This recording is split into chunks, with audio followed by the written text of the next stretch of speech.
Hey, and welcome to Hank's True Barbecue. Today we're gonna experiment with caveman grilling or caveman style grilling.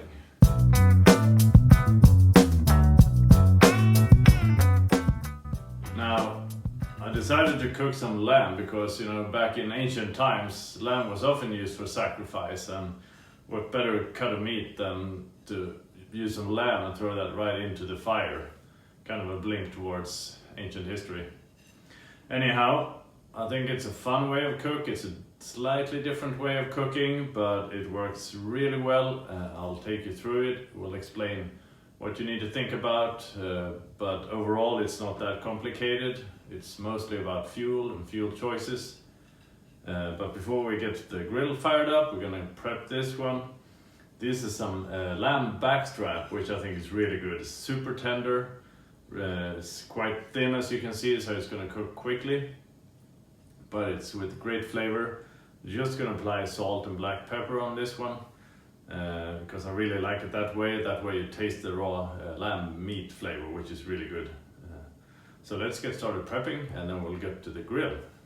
So prepping then, I'm just gonna apply salt to these. I do that to amplify the meat's own flavor. 1 teaspoon per kilo of table salt, or half a teaspoon per pound. I use table salt, not kosher salt, basically because it's hard to find kosher salt in Sweden. Also, this works really well, so no big deal. Make sure you get salt on both sides. I'm gonna leave it like this in the fridge for a few hours. If you can, leave it overnight. We are gonna apply black pepper, but I'm gonna do that afterwards. The reason I don't apply black pepper is if you get that close to fire, it's gonna burn and turn bitter very quickly. So that's why I apply black pepper, coarse ground, afterwards. Also, it looks really nice when you have some fresh ground black pepper on just a newly grilled piece of meat. All right, so this part's done.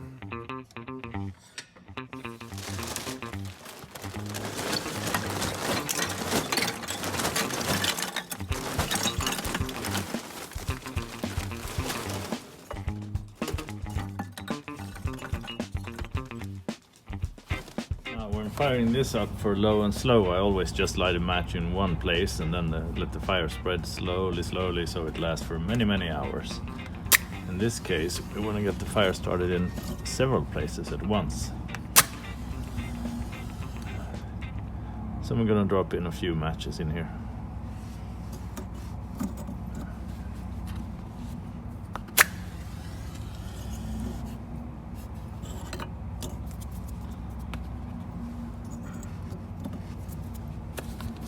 Like that, we're gonna leave it for a while, wait for it to come up to temp, but I want an even glowing coal bed here. That's the aim, because it's all gonna be super hot, so I'm just gonna put the meat directly on the charcoal. And since we have 2 back straps, I wanna make sure they all get the same roughly even temps, so there are no cold spots and hot spots around.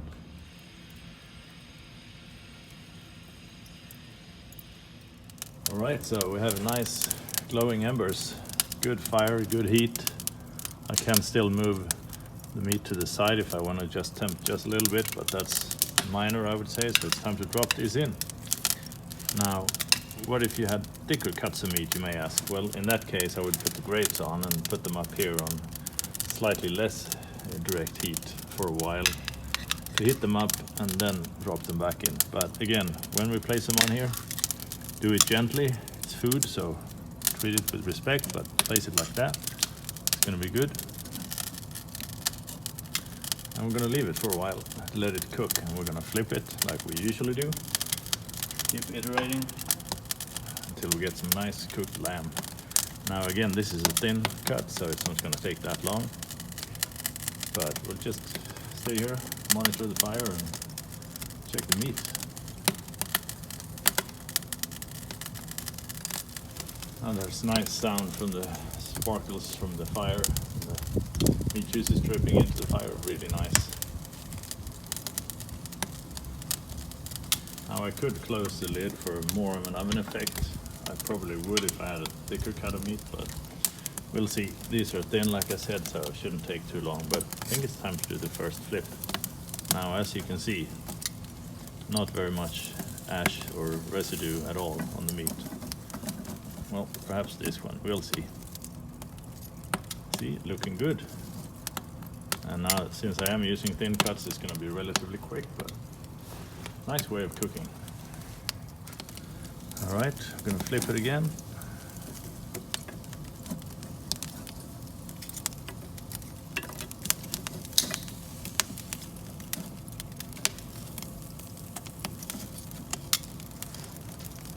Keep going like this for a little while, and then I'm going to check temps with my thermopen to make sure we're getting close to the done temp. Right now for these I'm looking for 56 to 58 degrees Celsius, which is 133 to 136 Fahrenheit if I remember correctly. It's going to be tasty. And we're flipping again.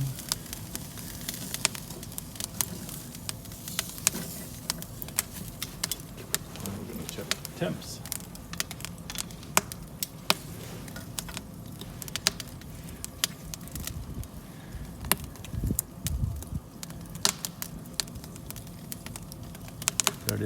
Getting close to done, a few more minutes.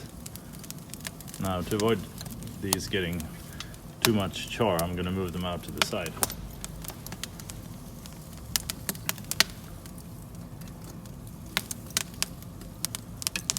Like that. Now even though I moved them to the side, I'm still going to keep flipping a bit.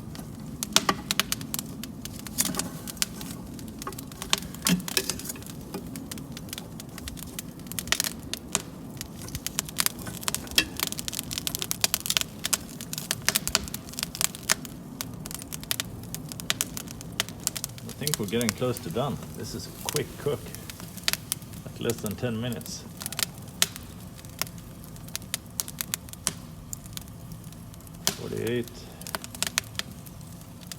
Well, just a few more minutes. Check the second one. 53, oh, it feels good. I'm checking for tenderness when I probe it also, but this is really nice.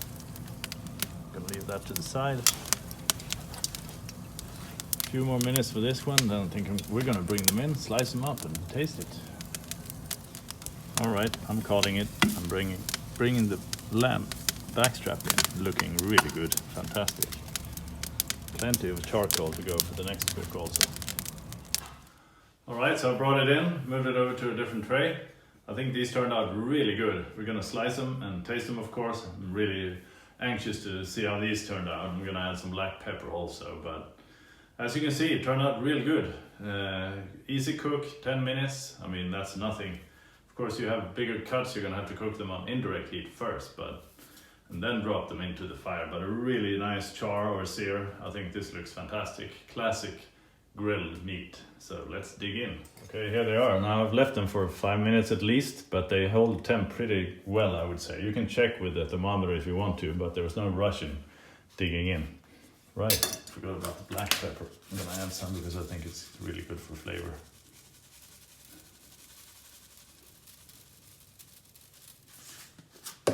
Like that. It's time to slice. Check this out. See how it turned out.